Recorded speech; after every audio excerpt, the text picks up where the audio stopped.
North America is dealing with devastating weather events thousands of miles apart involving fire and water and disrupting the lives of local communities. In a moment we'll have the latest on the evacuations in Canada, where the residents of Yellowknife are scrambling to safety. Then we'll focus on the aftermath of the Hawaii wildfires.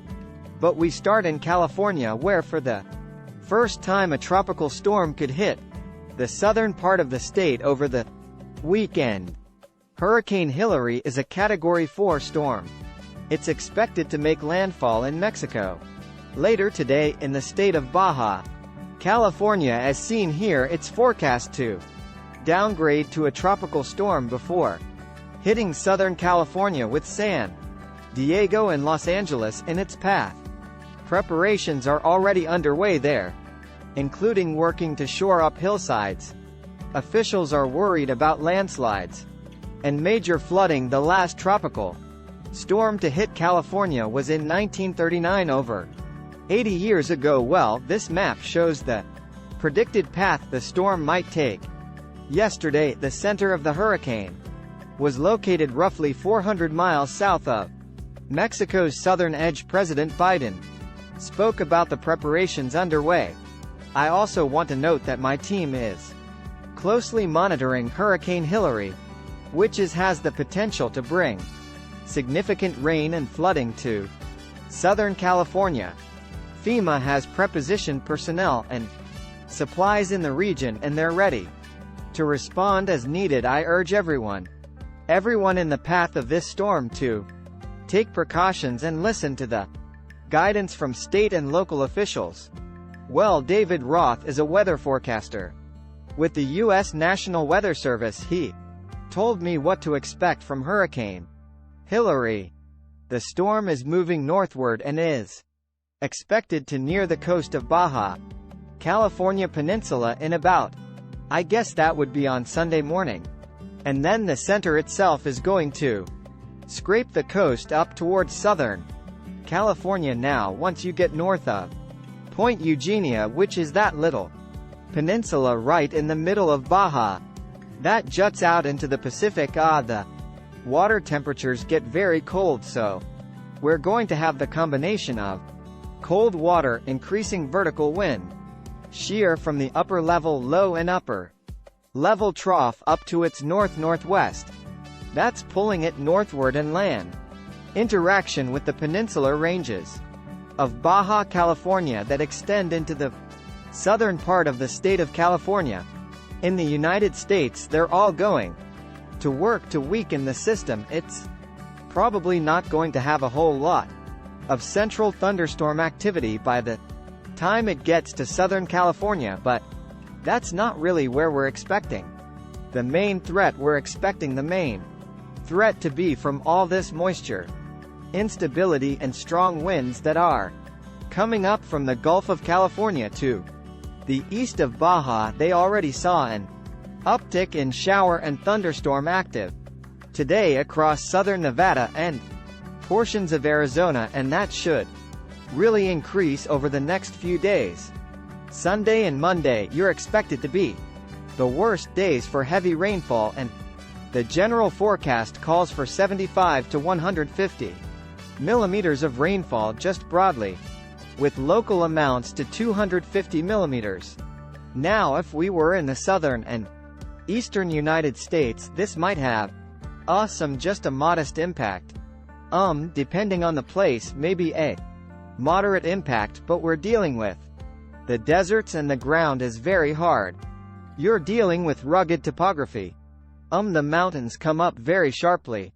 You're also dealing with because it's a desert weather. We're talking about the Mojave Desert, which is the lower desert or the higher desert up in the Great Basin. You're not dealing with a whole lot of vegetation except in the mountains, so every time it rains in some of these places, these washes, which are basically dry rivers or dry river beds, they activate.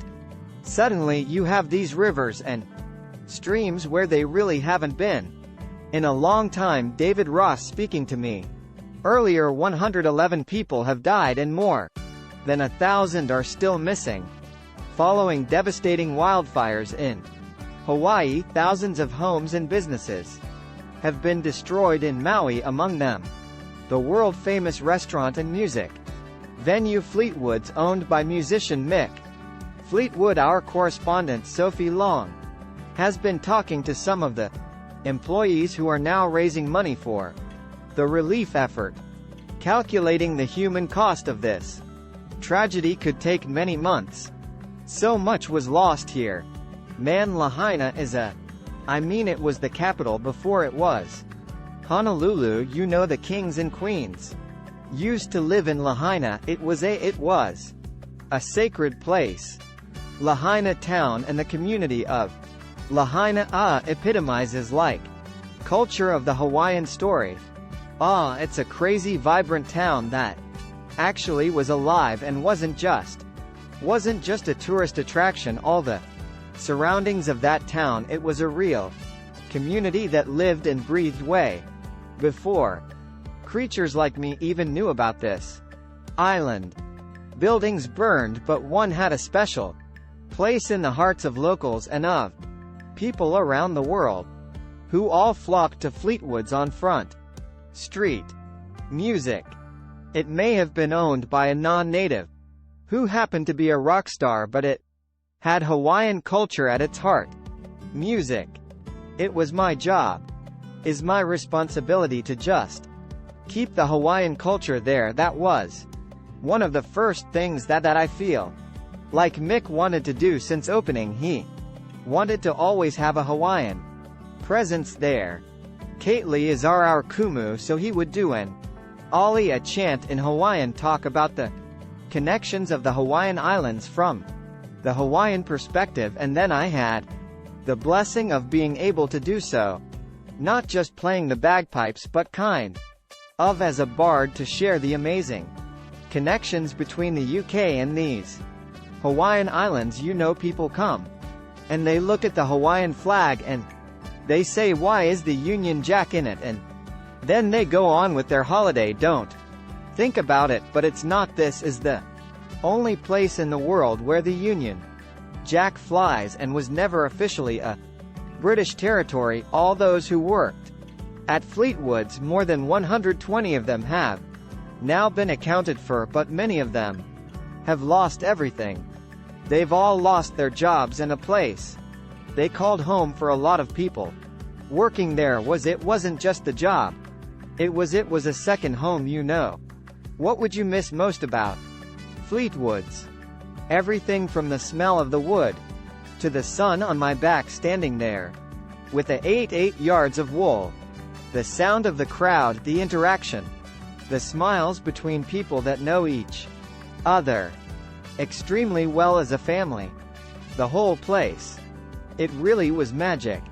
Lahaina town has gone, but the culture has not gone. It, in fact, is being reminded about how important it is. What it will be, I don't know, but it has to have a sense of history to it, and have a hallowed vibration, a hallowed tribute to what happened there. People here are overwhelmed by grief, and the journey towards healing will be slow, but they hold on to hope and the breathtaking beauty that remains.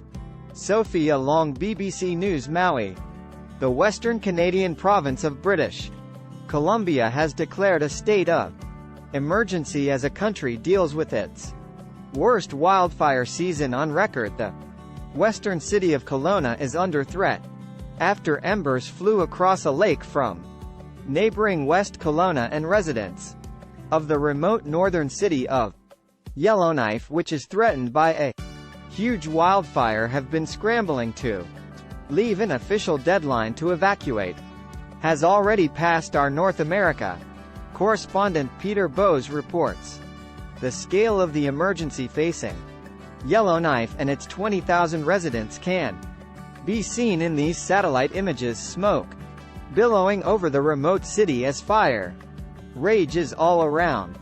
Everyone's trying to get out. They've been long queues at petrol stations and for buses to ferry people to safety with just a few belongings and their pets, but how to get out is the problem. Air is going to become the only option.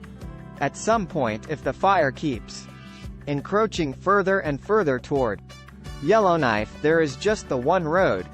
South to the rest of Canada, it's a small road, one lane in either direction for about 400 miles, 600 or so kilometers. It is a huge distance. There's virtually no infrastructure to get people out by road.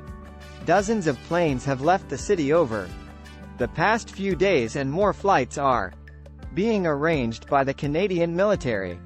The federal government promised that no one will be left behind. It's scary. I keep crying. I don't even know how long we're gonna be aware. It's a race against time for Yellowknife.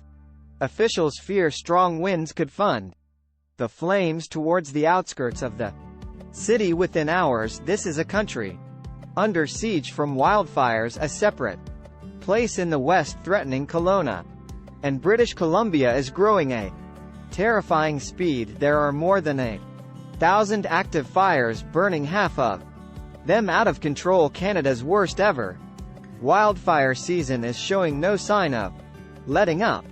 English, auto-generated.